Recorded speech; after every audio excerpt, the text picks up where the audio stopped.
안녕하세요. 함께 공감하고 성장하는 방송 라라의 힐링 공감 라라입니다. 안녕하세요. 게스트 은혜입니다. 우와. 오늘은 좀 차분한 톤으로 가보려고요. 제가 은혜님보다 항상 목소리가 크더라고요. 은혜님 목소리를 제가 잡아먹더라고요. 그래서 오늘은 좀 더 차분하게 은혜님 볼륨에 맞춰서 해볼게요. 저도 항상 영상으로 네. 이제 편집 완료된 그 영상만 봤으니까 네. 전혀 몰랐거든요. 제 목소리가 자꾸 은혜님 잡아먹어요. 안 되겠어요. 제가 더 조근조근하게 얘기해 볼게요.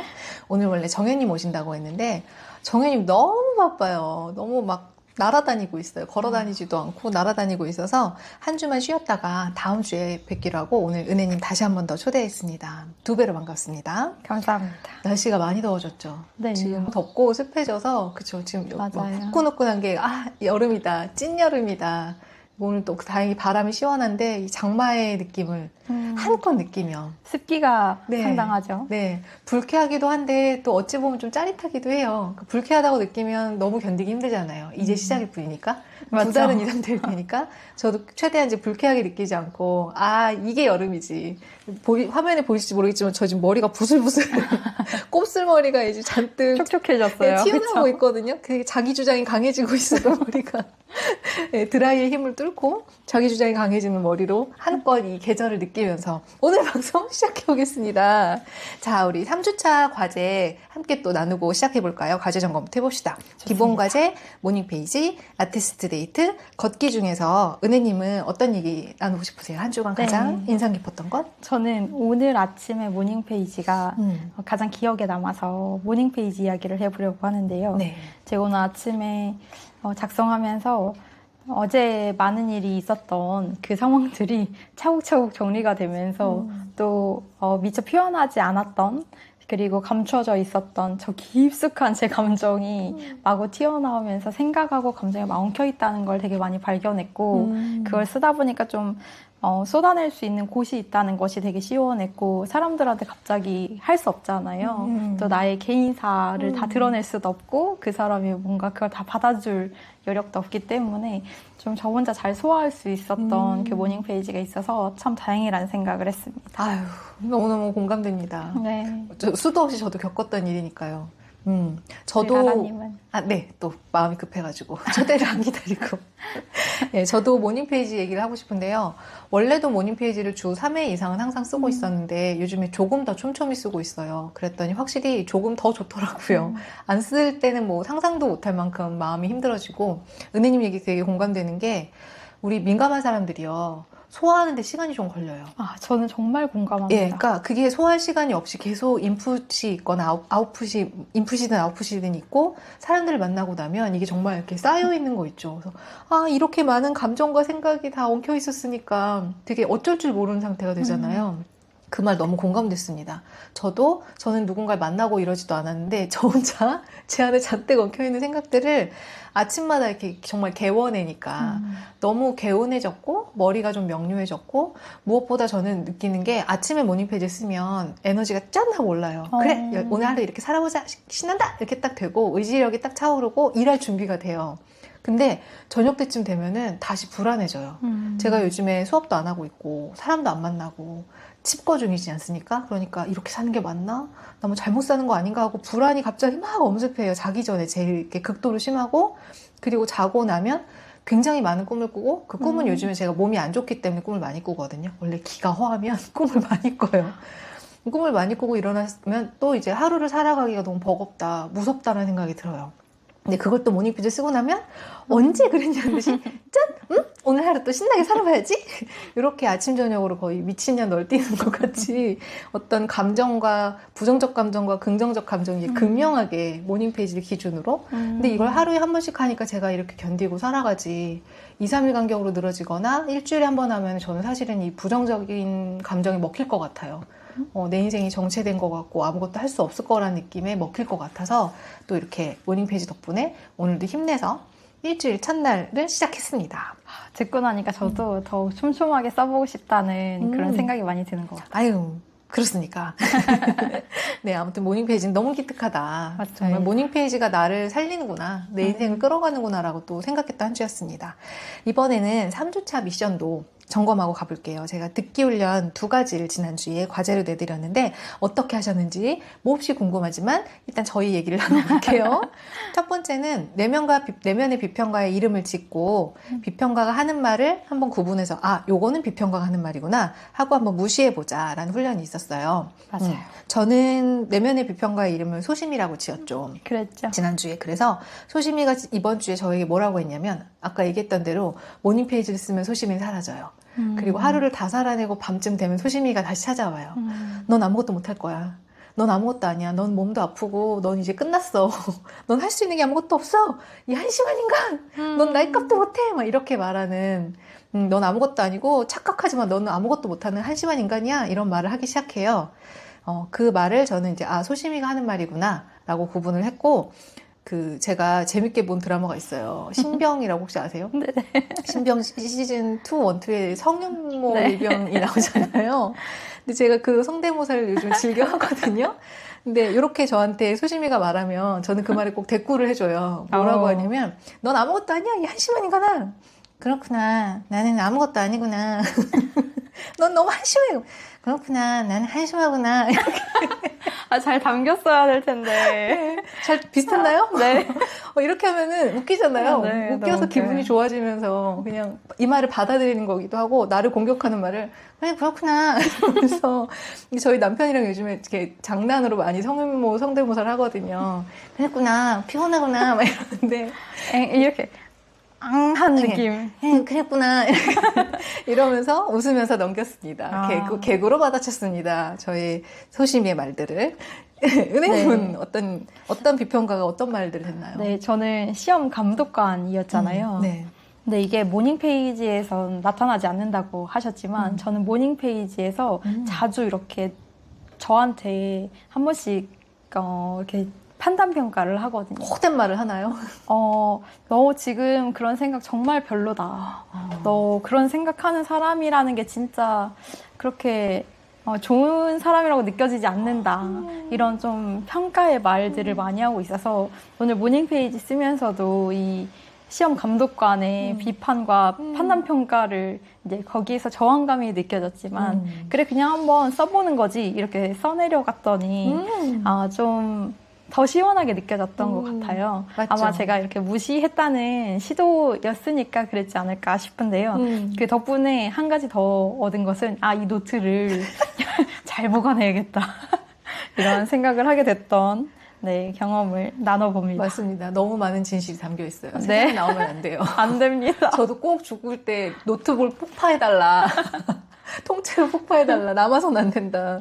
여러 사람 위험해집니다. 네, 그만큼 위험합니다. 은혜님의 진실에 가장 진실한 마음을 다 있는 그대로 드러내셨네요. 맞아요. 그러니 속이 시원하셨겠네요. 그런 것 같습니다. 이렇게 우리는 비평가의 말을 듣고 또 구분해봤습니다. 듣기 훈련 2번째로는 우리 지난주 주제가 내면의 지혜 듣기였잖아요.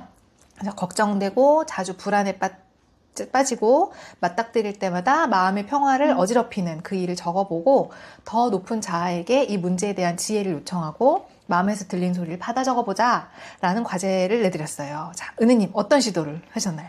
저는 이렇게 돌아봤을 때 제가 그 시도를 은연중에 하고 있었던 것 같아서 그 이야기를 한번 해보려고 하는데 네. 의식적으로 했다기보다는 시간이 지나서 그때를 다시 돌아보니 나 스스로에게 그런 말을 했구나 라는 것을 좀 이야기해보려고 해요.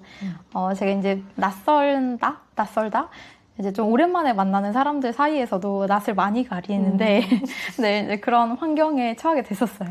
결혼식을 다녀왔는데 어떻게 해야 할지 모를 만큼 너무 낯설고 연락도 너무 오랫동안 그 그룹 멤버분들하고 안 하다 보니까 좀 어디에 서야 될지 내 설 자리를 참 찾기가 어려운 거예요. 그래서 좀 저 스스로 너무 그 상황이 힘들다고 느꼈었는데 그리고 조금 외부에 잠깐 나와서 앉아 있었어요. 그랬더니 뭐 그럴 수도 있지. 괜찮아. 그냥 편안하게 그러면 돼. 이렇게 이야기를 저 스스로에게 했던 것 같아서 그 이야기를 한번 나눠봅니다.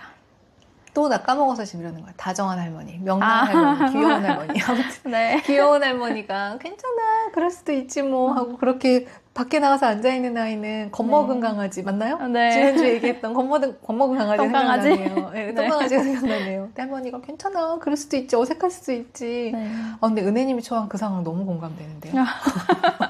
꺼다 놓은 보리자루처럼 잘 못 네. 섞이고 어색하고 어쩔 줄 모르겠고. 그런 나를 인지하고 있을 때 더 그 상황이 힘들고 버거운 네. 거 아시죠? 네네네. 근데 또 내면의 지혜가 나타나서 괜찮아, 어색할 수도 있지라고 또 내 감정을 잘 수용할 수 있게 그런 상황이어도 괜찮다, 잘못하지 않았다라는 말이 힘이 났을 것 같네요. 네, 좀 마음 좀 편해지셨을 것 그 같아요. 자리에 있는 것이 좀 편안해졌고 그 환경에서 그 제 생각에 빠지지 않고 주변을 둘러볼 수 있는 좀 여유가 생겼던 것 같아요. 아, 엄청난 일이죠. 이런 일들이 삶의 질을 완전 바꾸죠. 이런 순간순간들이 자주 일어날 때. 그렇죠? 맞아요. 아름다운 이야기입니다. 이야기를 또 이렇게 수용해 주시니까 뭐든 말해도 될 것 같고. 제 안에 연꽃선녀님이 우리 자라님의 저의 이야기도. 내면의 지혜는 연꽃선녀님이지 않습니까? 네. 저는 항상 좀 계속 건강 이슈가 저에게 제일 많이 고민인 게, 이제 월요일에 이렇게 은혜님이랑 신나게 촬영하고, 월요일이다! 이렇게 힘차게 살아보자! 이러고, 이제 화요일 날은 업로드를 마치고 나면 수요일에 쓰러져요, 제가. 그리고 나서 목금에 뭐라도 해보려고 어찌저찌 하다 보면 다시 월요일이 오고 있는, 뭔가 더 나아가고 싶은데 계속 계획대로 못 하다 보니까 예상했던 계획이 계속 어그러지는 거예요. 그러니까 점점 더 미래에 대한 불안이, 내가 올해 여기까지 하기로 했는데 이번 달엔 여기까지 진도를 나가기로 했는데 또 못 나가고 있네? 이런 불안이 너무 점점 심해질 때마다 저의 내면의 지혜는 뭐라고 했냐? 이게 어릴 때 성경학교가 되게 무서워요. 밥 먹으러 가기 전에 꼭 성경 구절 외우기 시키잖아요. 알죠? 혹시 가보셨어요? 가본 적은 성경학교 이런 있는데. 데 가면 밥 먹기 전이나 성경 구절을 외워야 간식을 주거나 밥을 먹거나 아니면 누가 더 많이 외웠나 해서 뭐 선물 주거나 이런 게 있어요. 그래서 어린 시절에 많이 여기저기서 다니면서 연필도 얻고 초코파이도 얻고 이렇게 다녔던 저의 교회의 경력 덕분에 꼭 그렇게 중요한 순간에 성경 구절이 생각이 나요, 저는. 무슨 얘기가 있냐? 들에 핀 꽃을 보라, 공중에 나는 새를 보라, 아무 일도 하지 않으나 너희 하나님이 먹이고 입히신다. 이런 말이 있어요. 걱정하지 말라고, 염려하지 말라고. 그 말을 저희 연꽃선녀님이 들려주셨습니다.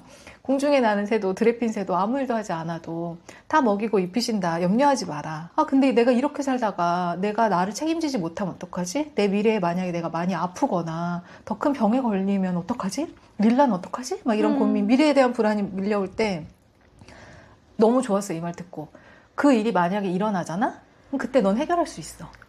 네, 지금은 안 일어났어. 로는 이렇게 위안이 안 되는데 그 일이 일어날 수도 있어. 근데 그 일을 너는 해결할 수 있어. 라는 말에 안심이 됐어요. 그래, 맞아. 아직 안 일어났고 일어난다 하더라도 난 해결할 수 있어.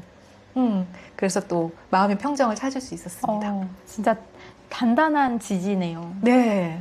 연꽃선녀님 감사합니다. 감사합니다. 네, 내면의 지혜께 감사드리며, 여러분은 지난 과제 어떻게 하셨는지 저희 얘기 듣다 보니까 막 떠오르시죠? 막 적고 싶으시죠? 이제 댓글로 남겨주세요. 전 포기하지 않고 끊임없이 댓글로 남겨주세요. 네, 그럼 이제 본격적으로 4주차 시작해 보겠습니다. 네, 좋습니다. 아주 흥미롭죠.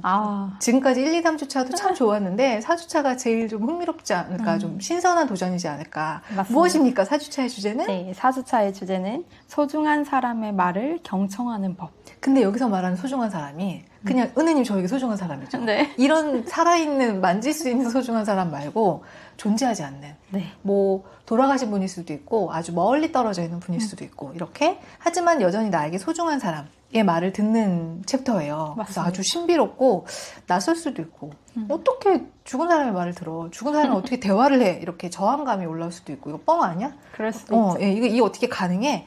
이럴 수도 있습니다. 세상을 떠다니들과의 대화. 1챕터입니다. 네, 저도 이 워크숍을 할 때면 이 내용을 다른 분들은 어떻게 읽으셨고 또 어떤 경험을 가지고 또 나눠주실까, 네. 이런 좀 약간의 걱정 아닌 걱정과 좀 기대, 설렘, 궁금증, 호기심. 이렇게 이런 네. 이 상태로 항상 이 주차를 시작했던 것 같아요. 네, 여러분도 벌써 궁금하지 않으세요? 어떻게 죽은 사람과 대화를 할 수 있지? 지금부터 시작해 보겠습니다. 일단 과연 가능한가부터 얘기를 해볼게요. 책에 있는 문장 제가 2개 가져왔는데 은혜님 읽어주시겠어요? 네.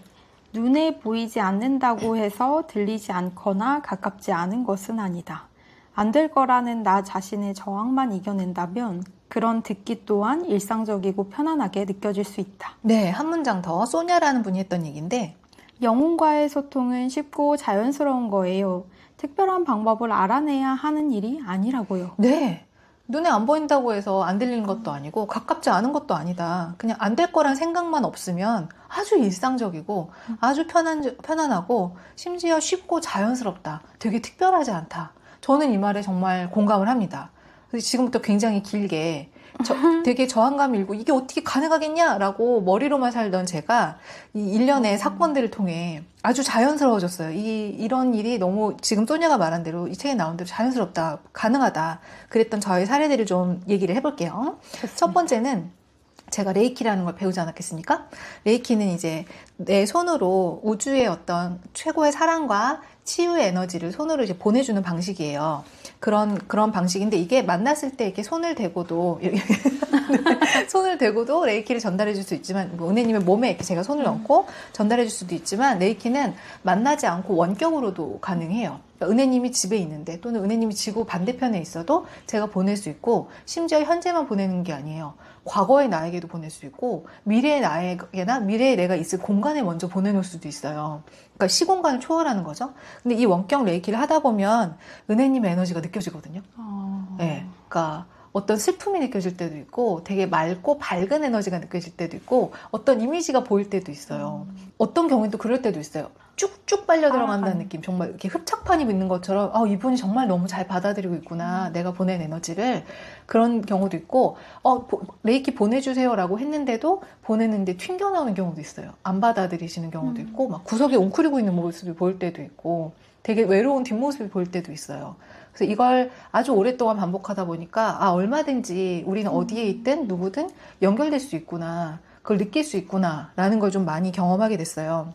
그럼 제가 또 이렇게 얘기하면 그건 라라님이니까 라라님 감각이 되게 발달해서 뭔가 영적인 기운이 있어서 그런 게 아니냐라고 하실 것 같은데 전혀 아닙니다. 저는 전혀 그런 사람이 아니에요. 저 굉장히 이성적이고 전혀 영적이지 않은 사람이에요. 그래서 또 한 번의 예시를 들어드리면 EFT 내면화의 치유를 제가 받았었고 또 알려주고 있잖아요. 안내를 하고 있는데 내면화의 치유 세션 은혜님도 해보셨죠? 그럼 EFT를 하다 보면 이게 약간 그 최면 상태가 돼요. 그러니까 이렇게 정신은 또렷한데 무의식과 되게 잘 접촉할 수 있는 상태가 되거든요. EFT를 하면 그 상태에서 내면아이를 만나서 내면아이에게 뭘 물어본다거나 얘가 대답을 해주잖아요. 존재하지 않는데 그리고 그 상황 안에서 내면아이가 상처받았던 상황 안에 있는 등장인물들도 있어요. 뭐 엄마나 뭐 선생님이 있어요. 엄마가 뭐라고 말해요? 그럼 그 말을 들은 선생님은 뭐라고 말해요? 라고 물어보면 내담자가 다 말을 해요. 그 대답을 못한 사람은 없었어요. 심지어 내가 엄마가 이렇게 말하지 않아요? 라고 말해주면 아니요, 우리 엄마는 그렇게 말하지 않아요. 지금 이렇게 말했어요. 라고 정확한 워딩을 저에게 들려주거든요. 그래서 이거는 정말 대답을 잘만 한다. 그러니까 상상으로든 돌아가신 분이든 아니면 그냥 멀리 떨어져 있는 사람이든 얼마든지 들으려고 하면 들을 수 있고 그 사람의 언어가 나에게 분명히 전달이 된다. 제가 또 써놔가지고 여기 또 말해볼게요. 돌아가신 분과 또 대화가 원활해진 계기가 있어요. 이제 앞에 두 가지는 시공간을 초월할 수 있구나. 그리고 이건 누구나 가능하구나. 라는 거에 대한 얘기였고 세 번째로 저는 가족 세우기 치료라는 것을 아주 인상 깊게 저의 되게 인생을 바꾼 것 중에 하나였거든요. 여기서 무엇이 있냐면 제가 예전 팟캐스트 다뤘으니까 궁금하신 분들은 6부작으로 다뤄놨으니 그거 한번 보시고요. 들어보시고요. 가족 세우기에서는 그 워크숍에서 대리인을 세워요. 예를 들면 은혜님을 제 아빠 역할로 세우는 거예요. 근데 은혜님은 저희 아빠를 한 번도 만나본 적이 없잖아요. 그리고 저도 제 아빠에 대한 정보를 하나도 안 드려요. 근데 은혜님이 제 아빠 대리인으로 세우고 또 저를 모르는 분을 또 제 대리인으로 세워서 이 두 분을 세워놓고 이 두 분이 그냥 가만히 몸에 귀 기울이면 은혜님이 저희 아빠처럼 걷고 아빠가 했을 법한 말을 하고 말투까지 아빠랑 똑같은 행동을 해요. 정말 놀라워요. 그래서 가족세우기 워크숍에 오신 분들이 이거 다 짜고 치는 고스톱 아니냐, 저들 훈련받은 배우들 아니냐. 근데 아니에요. 그날 다 처음 만난 사람들인데 누구든 마음을 비우면 그 돌아가신 분이든 살아있는 분이든 다 연결되는 거예요. 너무너무 신기해요. 그래서 그때 되게 확신하게 됐고 특히 저는 엄마가 4.3 때 부모님을 잃은 고아란 말이에요. 저는 외할머니, 외할아버지 한 번도 본 적이 없어요. 근데 가족 세우기 워크숍에서 처음으로 대리인을 통해서 외할머니, 외할아버지 만난 거예요. 비록 대리인이지만 저희 엄마, 또 엄마의 대리인, 아빠의 대리인, 또 외할머니, 외할아버지 대리인을 보고 제가 그 앞에 이렇게 앉은 적이 있었어요. 근데 그때 처음으로 외할머니, 외할아버지 존재를 대리인을 통해서나마 너무 강렬하게 느꼈고, 두 분이 얼마나 저의 대리인을 하셨던 분들이 얼마나 사랑 가득한 눈으로, 또 눈물 나. 아유, 너무 예쁜 내 손녀, 내 딸이 낳은 내 손녀라고 그 사랑의 마음을 전달해 주는 걸 받았거든요. 나 갑자기 눈물을. 그래서 그때 이후로 제가 외할머니, 외할아버지 한 번도 본 적이 없으니까, 엄마도 엄마 한 살 때 돌아가셨거든요. 그러니까 엄마도 엄마 아빠에 대한 기억이 없으니까 저는 들은 내용이 없어요. 외할머니, 외할아버지 아무것도 모르는데 그때 처음으로 그렇게 나도 외할머니, 외할아버지가 계시구나. 그리고 이렇게 돌아가셨지만 나에게 사랑을 전해주고 있구나. 라는 걸 처음으로 느끼고 그 해에 가을에 제주 사상공원에 갔었어요. 꽃을 들고. 꽃이랑 바나나랑 초콜릿을 들고 갔어요. 할머니, 할아버지가 못 드셔보셨겠지? 이런 생각이 들어서 그걸 갔다가 할머니, 할아버지 만나고 거기에 놓고 공원에서 또 할머니, 할아버지 추모하고 왔던 기억이 있습니다. 그러고도 그게 너무 인상 깊어서 외할머니, 외할아버지 인형을 하나씩 샀어요. 다이소에서 제일 할머니 같고 할아버지 같은 인형을 사서 놓고 세수할 때마다 화장대 앞에 놓고 가끔 인사하고 그래요. 할머니, 할아버지 저 오늘도 열심히 살게요. 도와주세요. 이렇게 하면 좀 힘이 나곤 하거든요. 그래서 돌아가신 분과도 얼마든지 연결될 수 있고 에너지를 받을 수 있고 그렇다는 걸 좀 확실히 깨달았습니다. 여기서 혹시 쉴드 드라마 아세요? 쉴드. 에이전트 오브 쉴드라고 그 넷플릭스에서 7, 8년 전에 봤던 되게 과학 SF예요. 어떤 게 나오냐면 우리가 있는 곳이 지금 3차원 공간이란 말이에요. 근데 차원이 다른 공간에 또 누군가 있는 거예요. 예를 들면 5차원 공간에 똑같은 광경이 있는데 이 사람은 5차원에 존재하는 거예요. 그래서 이들은 우리를 말을 보고 듣고 있어. 근데 우리는 3차원이라 5차원의 사람과 연결을 못하고 있어. 그래서 여기서 너무 답답하면서 말해요. 내 얘기 좀 들어보라고! 하는데 우리는 못 들어요. 근데 같은 공간에 있거든요. 딱 그 장면이 항상 요거 얘기하면 떠올라요. 그래서 돌아가신 분이든 멀리 계신 분이건 분명히 우리는 같은 공간에 같은 장소에 있는데 차원만 다를 것이다. 그러니까 귀를 기울이면 그 차원 너머의 말을 들을 수 있다. 이렇게 제가 저의 경험을 매우 이성적이고 돌아가신 분의 얘기를 절대 들을 수 없다고 생각했던 제가 이렇게 바뀌게 된 그 경험들을 좀 나눠봤습니다. 되게 신기하고 뭔가 신비롭게도 느껴지고 이런 경험을 하셨다는 것이 너무 신기하게 느껴져요. 하지만 은님도 하고 계시지 않나요? 그렇긴 한데요. 네. 그렇긴 한데 또 이렇게 사례로 이야기를 해주시니까 더 이렇게 다가온 것 같아요. 네. 제가 워크숍 할 때 이 주차를 시작하면서 미션을 드리거나 하나씩 질문을 드리는 경험이 있었는데요. 그때 244페이지에 네. 멋멋의 소리를 들을 수 있나요? 라고 문장이 적혀 있어요. 네네. 네, 그 문장을 제가 공유 드렸을 때 어떤 멤버님께서 제가 한 번도 이런 질문을 해본 적이 없고 답해본 적이 없어서 들어본 적이 없었던 것 같아요. 제가 이런 경험을 했어요 하고 공유해 주셨었는데 네. 그냥 이게 그냥 누군가한테는 시도 자체가 없었기 때문에 못 들어봤을 수도 있겠다라는 생각이 들어서 좀 신선하게 네. 다가왔던 것 같아요. 맞아요. 그럴 수 있겠다. 죽으면 끝이다. 이제 연결이 끊어진다고 해서 우리가 너무 고통스러운 건데 그냥 누구든 죽은 사람과 대화할 수 있어? 라고 한다면 그래 너도 한번 물어봐. 이렇게 물어보면 돼. 라는 말은 너무 신선하지 않아요? 그리고 실제로 그렇게 해보면 또 들을 수 있다는 거 너무나 놀랍게. 그러니까 저도 그게 어떻게 가능해? 그런 생각도 아예 가능성조차 없었다가 지금 저에게는 굉장히 뭐랄까 익숙한 일상? 그냥 사실인 게 되었거든요, 이것들이. 그 얘기를 조금 더 해봅시다. 그러면 어떻게 들을 수 있냐? 분명히 들을 수 있다. 어떻게 들을 수 있냐? 이거 너무 쉬워요. 지난주 내면의 지혜 듣기와 같아요. 지난주 어떻게 했죠? 연결선이죠. 네? 연결선으로. 네, 똑같아요. 그래서 그냥 옆에 있다고 생각하고 물어보고 받아 적으면 돼요. 거기 있어? 그럼 나한테 말 좀 해줘. 받아 적으면 돼요. 그럼 또 이런 생각이 들죠? 그게 과연 정말일까? 그냥 희망 섞인 상상일 수도 있지 않나요? 라는 내용이 책에 나옵니다. 근데 그것에 대해 줄리아 카메론이 뭐라고 답하고 있죠? 네. 만약 그렇다면 희망 섞인 상상이 나를 긍정적인 방향으로 이끄는 셈이다. 긍정성에는 아무 문제도 없다. 우리의 가치를 북돋아 주니 말이다. 우리는 긍정적인 메시지에 걸맞은 모습이 되고자 애쓰면서 더 강하고 좋은 사람이 된다. 희망 섞인 상상은 우리를 앞으로 이끌어준다. 네, 그러면 된 거잖아요. 그렇죠. 그게 뭐 뻥이든 상상이든 뭐가 됐든 무엇이 중요한디? 무엇이 중요해요. 일단 그 말을 들었을 때 우린 힘이 나고 연결감을 느끼고 앞으로 나아갈 수 있다는 거예요. 그리고 저의 경험으로는 상상이 아니더라고요. 분명히 실제이더라고요. 다시 한번 정리를 해봅시다. 이 내면의 지혜를 들을 때 우리 지난주에 되게 핵심으로 얘기했던 게 이게 내면의 지혜인지 어떻게 아느냐. 은혜님은 뭐라고 해주냐면 아주 사랑이 많은 내 자녀에게 말하는 부모님의 목소리를 찾아보라 했잖아요. 네. 저도 심장의 목소리를 들었을 때 부정적으로 말하는 사람 아무도 없었다. 내면의 지혜도 항상 다정하고 따뜻하고 어떤 응원과 격려와 위로의 말만 해준단 말이죠. 그렇죠. 마찬가지로 떠난 이들의 목소리 또한 항상 다정하고 응원하고 사랑하는 목소리, 이 내면의 지혜와 유사한 그런 말들을 합니다. 그러니까 그게 상상이라 한들 그 말을 듣고 힘이 나면 또 힘이 나서 나를 잘 살게 되고 나를 믿을 수 있게 되면 된 거 아닙니까? 그래서 저는 이 챕터에서 은혜님도 공감하셨을 텐데 산 사람인지 죽은 사람인지 중요하지 않다. 그냥 누가 됐든 내가 사랑하는 사람, 나를 되게 응원해줬던 사람을 떠올리면 어떤 말이든 듣게 된다. 그게 멀리 떨어져 있든 꼭 전화를 하든 하지 않아도 별 차이가 없다. 그쵸? 맞아요. 이 주차의 제목이 죽은 사람의 말을 경청하는 법이 아니라 맞아요. 소중한 사람의 말을 경청하는 법인 네. 또 이이지 않을까 싶습니다. 네네네. 응? 네.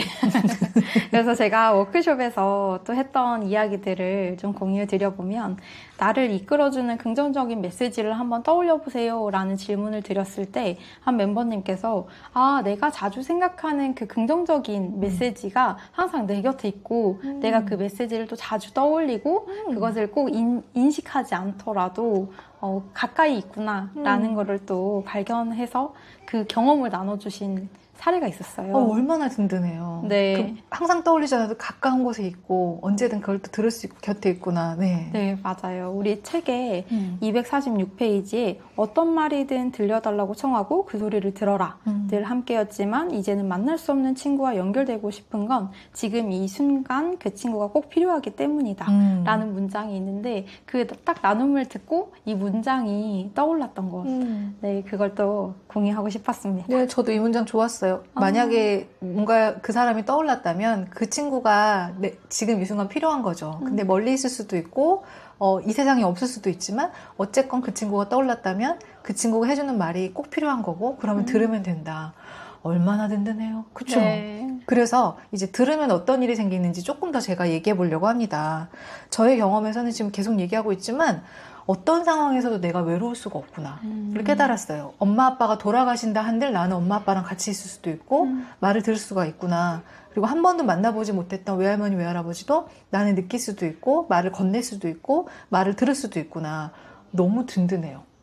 다 연결되어 있구나. 이 삶이 끝났다고 해서 끝이 아니구나. 관계가 다 연결됐구나 라고 좀 확장되는 느낌?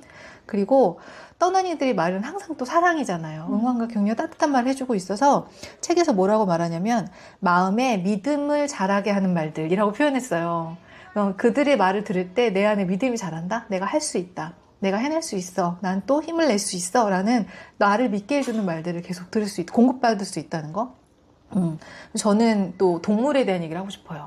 이 사후에 대해서 저를 되게 확장시켜준 게 또 저희 가족들인 야니랑 강이거든요. 첫 번째 강아지 야니, 두 번째 고양이 강이. 그러니까 이제 둘이 떠났어요. 2018년, 2020년에. 근데 제가 그때 동물과 사후 교감한 이 동물 교감사들의 이야기를 폭풍 검색해서 계속 읽었어요. 우리 아이가 떠날 때가 됐기 때문에, 그리고 떠나보내기도 했기 때문에. 근데 공통점이 있어요. 떠난 동물들의 모든 공통점은, 행복했었다. 나는 행복했었다. 그리고 사랑 많이 받아서 너무 좋았다. 그리고 나는 고마웠다. 그러니까 나 때문에 너무 오래 슬퍼하지 않았으면 좋겠다라고 똑같이 말해요. 모든 동물들이. 근데 모든 가족들은, 남아있는 가족은 뭐라고 말하냐면, 그때 그렇게 해서 너무 미안하다. 뭐 산책 많이 못 시켜서 미안하다. 많이 못 놀아줘서 미안하다. 곁에 못 있어서 미안하다. 뭐 병원 제때 못 가줘서 미안하다. 미안한 것만 계속 얘기하고 그것 때문에 가슴이 미어지는데, 또는 그 치료를 하지 말았어야 됐나? 또는 그 치료를 했어야 됐나? 이런 것 때문에 너무 고통스러워하는데, 떠난 동물들은 아무도 너무 난 좋았고 행복했고 나는 사랑 많이 받았다. 미안하지 마라. 그게 나를 너무 힘들게 한다. 실제로 이게 사후까지도 아니고 최근에 제 친구에게 있었던 일이에요. 제 친구 고양이가 많이 아프고 좀 죽음의 문턱까지 갔다가 다시 깨어났는데 그 친구가 이제 멘붕이 돼서 제가 막 걱정 말라고 그 고양이가 도도인데 도도는 괜찮을 거라고 도도는 너한테 충분히 사랑받았고 엄마 아빠한테 사랑받았고 그렇게 안 미안해도 된다고 근데 얘가 너무 죄책감을 느꼈거든요. 병원에 늦게 갔다 내가 잘 못 돌봐서 그랬다 아니라고 도도는 전혀 그러지 않을 거라고 근데 진짜였어요. 교감을 했거든요. 그랬더니 도도가 언니가 걱정하고 많이 울었어. 했더니 그래 그게 나를 힘들게 했다니까. 그렇게 말했어요. 아, 잠시만요. 콧물이 나서. 네. 그래서 나는 충분히 사랑받았다. 그리고 전혀 미안해하거나 죄책감 느끼지 않았으면 좋겠다. 그렇게 사랑의 말만 해준다는. 그래서 그 말을 들었을 때도 되게 위안이 되고 힘이 나죠. 왜요? 아니 뭔가 너무 사랑스럽다? 네, 그쵸. 네, 그런 너무 생각이 동물은 들어서. 사랑 그 자체이구나라고 느꼈어요. 살아있는 동안은 되게 이렇게 살아있는 동안은 지지고 볶고 상처도 주고 뭐 서운한 말도 하고 이러잖아요. 미안한 일도 있겠지만 돌아가시고 난 이후에는 정말 사랑만 전해준 느낌? 살아서 그렇게 싸웠던 사람일지라도 돌아가시고 났을 때는 정말 그런 사랑의 말만 들을 때 되게 위로되고 확장된다는 생각이 들었습니다. 또 최근에 또 저에게 또 신비로운 일이 있었어요. 또 다 터졌어. 다 털어놓으면 제가 좀 사연이 있는데 어쨌건 저의 이제 돌아가신 저의 가족들, 친척들 중에 어떤 분과 좀 긴밀히 제가 다 있었던 것 같아요. 그걸 우연히 알게 됐고 그분이 좀 많이 슬픔과 외로움 속에 돌아가시게 됐다는 걸 알게 됐고 그분을 위해서 제가 교회를 맨날 다녔었지만 절에 연가등을 달아드렸어요. 그런 게 있더라고요. 그러니까 그분을 위해서 뭔가 해드리고 싶은데 무슨 의식을 해야 될지 모르겠던 거예요. 근데 마침 저희 집 근처에 절이 있고 연가등 접수한다는 거 보고 아 그러면 등을 달아드리자. 그게 대웅전 그 법당 위에 연등을 달아주는 거거든요. 1년 동안. 그래서 요거를 달아드리자. 그래서 기려드리고 싶었던 거죠. 이제 슬픔이나 억울함, 그 속상했던 마음을 다 내려놓으시고 이제 편하게 쉬시라고 그런 마음으로 연가등을 달아드린 것도 아니에요. 접수를 하러 갔어요. 그러니까 올해 1월 1일부터 이제 올 한 해 동안 달아드린 연가등을 작년 11월에 그런 마음이 들어서 달아드려야겠다. 이분을 위해서 기억해드려야겠다라고 그 접수하고 접수처에서 나오는데 제 안에서 또 눈물 나. 나를 기억해줘서 고맙다고. 나를 위해 등을 달아줘서 고맙다는 말이 딱 떠오른 거예요. 그래서 눈물이 왈칵 나는데 그게 제 눈물이거나 제 감정이 아니었던 거예요. 정말 말이 확 들려온 거예요. 그래서 되게 깊은 연결감? 제가 누군지도 모르고 한 번도 보지도 못했던 저의 어느 조상님 중에 한 분일 것 같아요. 저의 선조 중에 한 분일 것 같은데 함께 있구나. 우린 다 연결되어 있구나. 이런 생각을 하게 됐습니다. 아이고. 오늘 자꾸 콧물을 흘리고 눈물을 흘리고 그렇네요. 그래서 좀 뒷얘기를 좀 더 해보자면 저는 이렇게 우리가 다 연결될 수 있다. 이 차원을 넘어서 멀리 있건 과거든 미래든 돌아가신 분이고 다 연결될 수 있다는 걸 알고 나서 저에게 생긴 가장 큰 변화는 죽음으로 인한 이별을 겪는 게 너무 수월해졌다는 거. 좀 훨씬 편해졌다는 거. 저희 둘째 고양이 강희가 떠났을 때 강희가 여기 없고 만질 수 없고 몸은 여기 없지만 항상 우린 만날 수 있고 아마 지금도 강희가 여기 있을 수 있다. 차원은 다르지만 옆에 있다는 믿음이 있으니까 그래서 견딜 수 있었어요. 장례를 치르고 그래도 강희야라고 부르면 어디든 강희가 듣고 있다. 지금 어디서든 듣고 있다는 생각 때문에 만약에 완벽하게 끝났다. 다시는 못 본다고 하면 전 너무 슬펐을 것 같아요.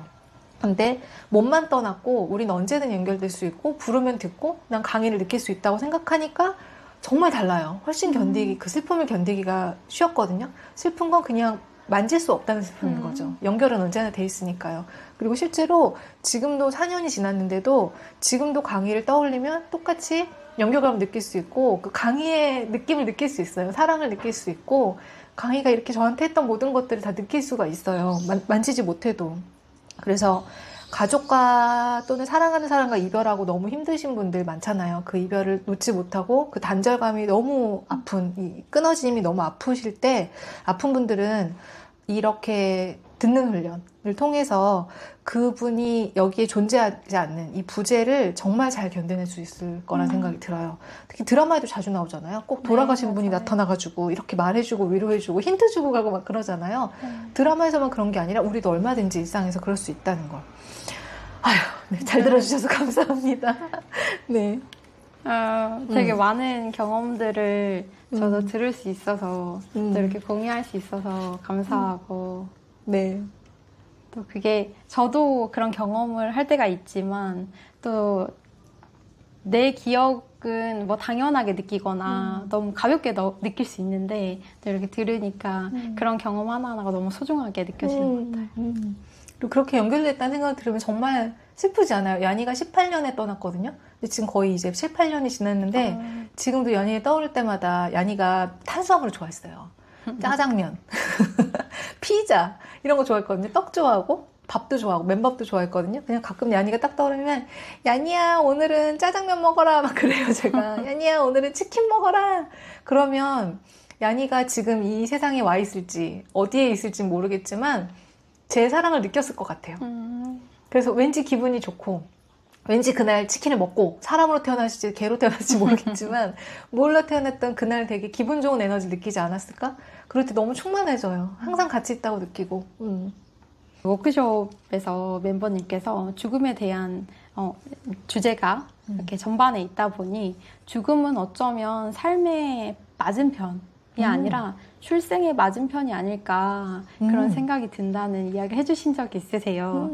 그래서 좀 제가 죽음에 대해서 어떻게 생각하고 있는가를 좀 한번 떠올려 보게 된 것 같고 또 저희 언니 이야기도 잠깐 해보면 저희 언니는 삶은 살아가는 것이 아니라 죽어가는 것이라고 얘기할 때도 있거든요. 그래서 그 말도 맞아요, 근데. 네, 그래서 참, 이 죽음을 내가 어떻게 마주하고 또 그 사람들과의 연결이 또 끝이 아니라는 것을 감각할 수 있을까 이런 생각을 했던 게 또 생각이 납니다. 또 그 사주차 문장의 많은 명언 중에 하나로 죽음은 삶의 종말로 보는 것은 수평선의 대양의 끝으로 보는 것과 같다. 나는 이 명언이 있잖아요.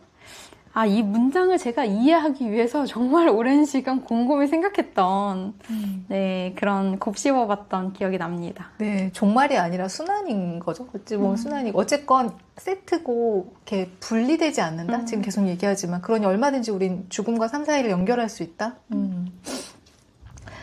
그러면 우리 워크숍이니까 네. 실시간 듣기 훈련을 해볼까요? 좋습니다. 네.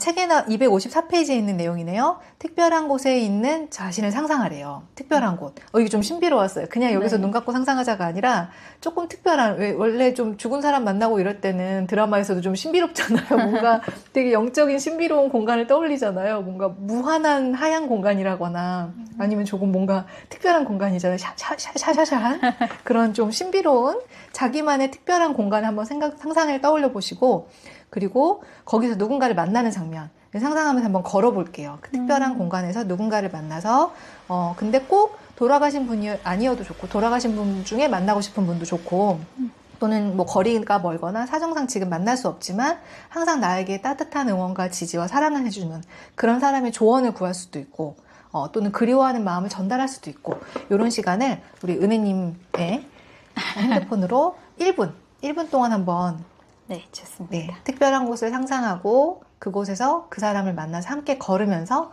듣고 싶은 말을 들어볼게요. 자, 해볼까요? 시작!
와, 1분이 너무 빨라요. 예.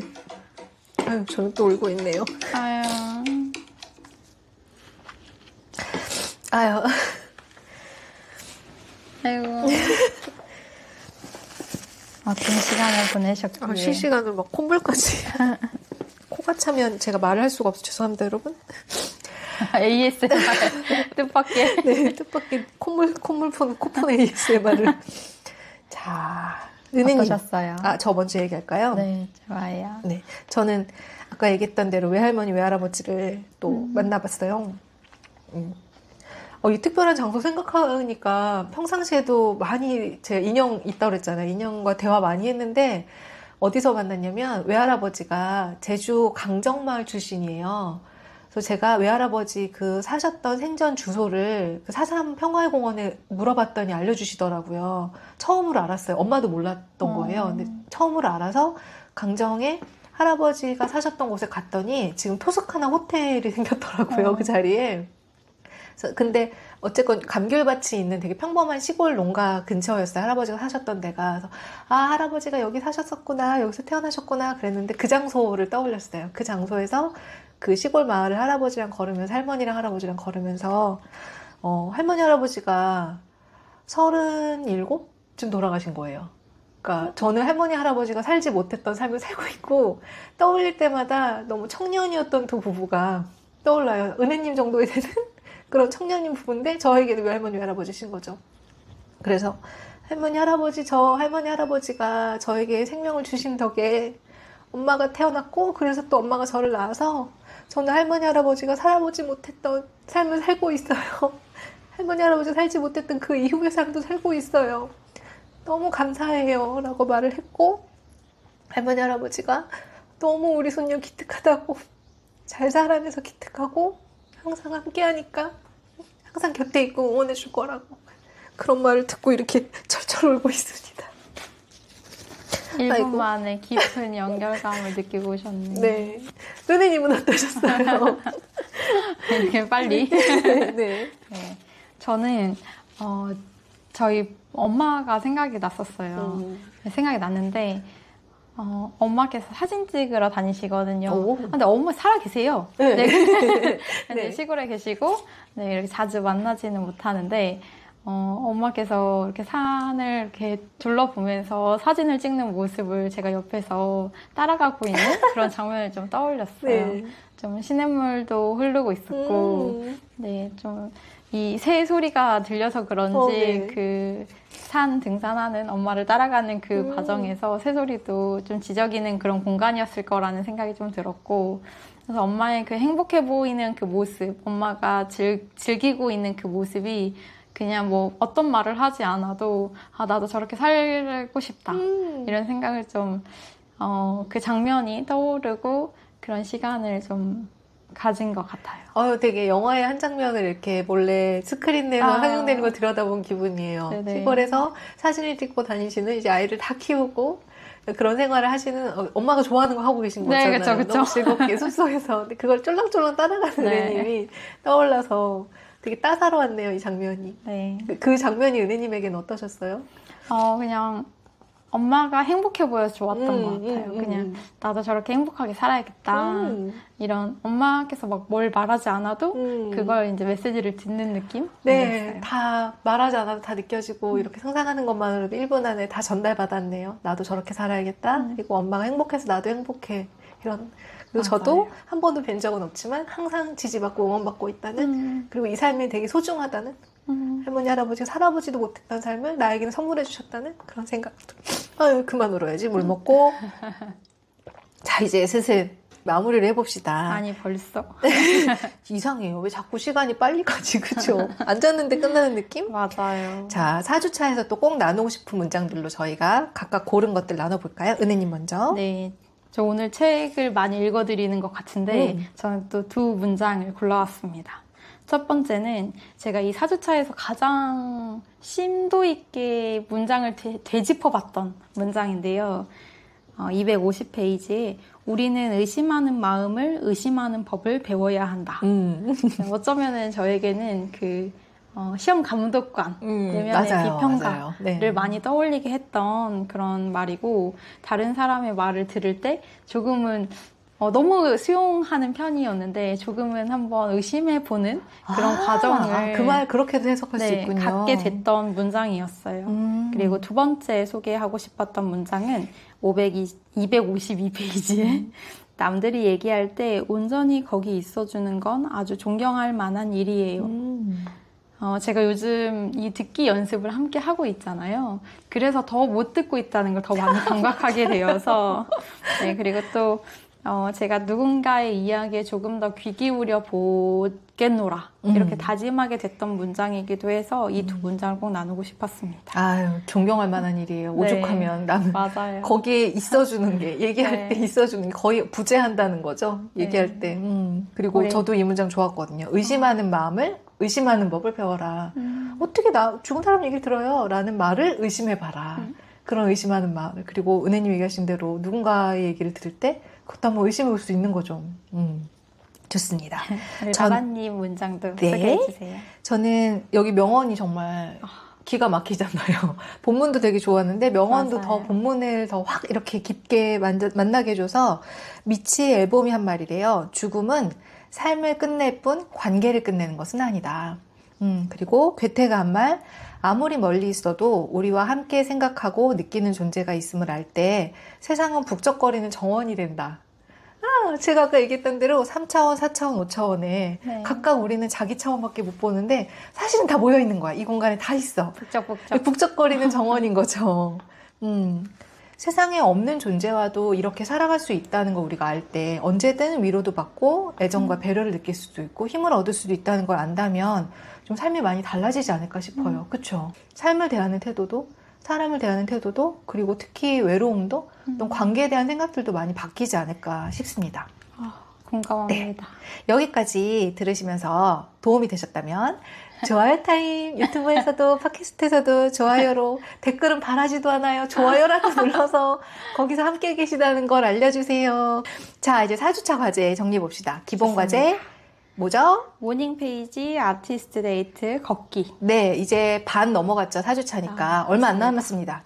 실천해 봅시다. 요즘에 이 싱그러운 습기, 이 장마의 느낌들을 또 온몸으로 느끼면서 걸어 볼게요. 4주차 듣기 훈련으로는 지금 저희가 함께 했던 거 한 번 더 내드릴게요. 곁을 떠난 이들의 목소리를 들어보는 훈련입니다. 말을 들어도 좋고요. 지금처럼 저는 반려동물을 키우다가 떠나보내신 분이라면 반려동물의 이야기도 들어봐도 물론 애들이 말을 하진 않거든요. 제가 들어본 결과 말을 하진 않지만 느낄 수 있어요. 그 어떤 채우는 촉감이나 아니면 이 아이가 나에게 주는 사랑의 마음을 느낄 수 있거든요. 그래서 전 그런 얘기 좀 하고 싶어요. 육체적인 내 감각으로 지금 현실적 감각으로 만지고 냄새 맡고 막 부비고 그렇게 할 수 있는 집착을 내려놓을 수 있다면 그리고 떠났기 때문에 만날 수 없어 라는 나의 의심을 내려놓을 수 있다면 이 생각을 내려놓을 수 있다면 좀 다른 감각이 열릴 것이다. 그 다른 종류의 감각으로 이렇게 만지고 앞에 있어서 좋은 것도 있지만 이렇게 존재하지 않아도 함께 있다는 것을 좀 느껴봤으면 좋겠다. 반려동물도 좋고 사람도 좋고요. 그래서 그렇게 느꼈을 때 무엇을 느낄 수 있었는지 또 어떤 생각으로 어떻게 변하는지 또 한번 발견해 보시면 좋겠습니다. 여러분들 누구와 어떤 대화를 나누고 또 나의 어떤 반려동물과 어떤 경험을 또 다른 감각으로 그 반려동물을 느껴보고 어떤 걸 발견하셨는지 또 댓글에 남겨주세요. 많이 남겨주세요. 네, 마지막으로 릴라 소식 전하겠습니다. 네. 홍실 코치님께서 저도 처음 듣는 용어인데요. QHHT 1:1 양자 치유 최면 세션을 시작하셨어요. 만약에 나의 내면의 지혜를 듣는 게 너무 어렵다 또는 돌아가신 분의 얘기를 듣는 게 너무 어렵다 나는 그런 차원이 좀 익숙하지가 않다라고 한다면 이렇게 홍식 코치님 같은 전문가의 그 안내를 받아도 좋을 것 같아요. 우리가 하고 있는 내용을 아마 경험하게 되실 거거든요. 홍실님의 안내로 최면 상태에 들어가서 좀 더 쉽게 좀 더 감각할 수 있을 거예요. 그래서 나의 전생, 나의 상위자와의 만남이 궁금하시거나 내 삶의 목적, 나의 영적 성장에 대해서 궁금하신 분들께는 홍실 코치님이 하시는 1:1 QHHT 양자치유 최면 세션 지금 막 런칭하셔가지고 네. 무료 할인 이벤트도 하시고 그건 모집이 다 돼서 이제 1차 할인 이벤트도 하고 계시거든요. 그러시더라고요. 네, 저는 못 하겠더라고요. 시간이 5시간이에요. 아, 이거 하루 다 빼고 정말 온전히 아주 깊은 시간이 될 것 같아요. 거의 그럴 것 1대1 같아요. 워크숍이에요. 굉장히 긴 시간이어서 아주 딥하게, 깊이 있게 농실 코치님이 아주 차분하게 잘 안내해 주시기 때문에 좀 특별한 시간이 되지 않을까. 저도 전생 상담을 딱 2번 받았는데도 그게 저에게 계속 기억이 날 만큼 좀 인상 깊었어요. 그런 걸 알게 되는 게 굉장히 저를 확장시켜 주더라고요. 은혜님도 한번 경험해 보세요. 네. 재밌는 시간이 될 것 같아요. 그리고 아티스트 웨이 30주년 기념판 출간 기념 원데이 워크숍 7월 10일 목요일 저녁 7시에서 9시에 진행할 예정이고요. 7월 2일부터 신청이 가능해서 이 방송은 화요일날 나갈 거니까 수요일에 제가 링크 나오면 바로 이 링크 밑에 댓글에 남겨드릴게요. 그 링크에서 신청해 주시면 저와 함께 또 아티스트 웨이를 2시간에 맛볼 수 있는 5가지 키워드로 제가 또 신나게 준비하고 있지 않겠습니까? 함께 또 창조성 회복의 여정을 즐겨주세요. 자, 마무리해 보겠습니다. 함께 해주신 은혜님, 그리고 지금 함께 계신 여러분, 감사합니다. 거기 계시겠죠? 저희가 지금 들리지 않고 여러분들이 보이지 않지만 그곳에서 여러분들 저희와 함께 마음을 나누고 계시겠죠? 저희 클로징 멘트 또 이렇게 해볼까요? 제가 우리를 하겠습니다. 우리 잘 듣는 것으로 믿음과 사랑을 얻어서 베스트 원이 아닌 원리원으로 살아요. 감사합니다. 아티스트웨이 워크숍 7년의 노하우를 담아 새롭게 탄생한 창조성 워크북 비유어셀프도 만나보세요.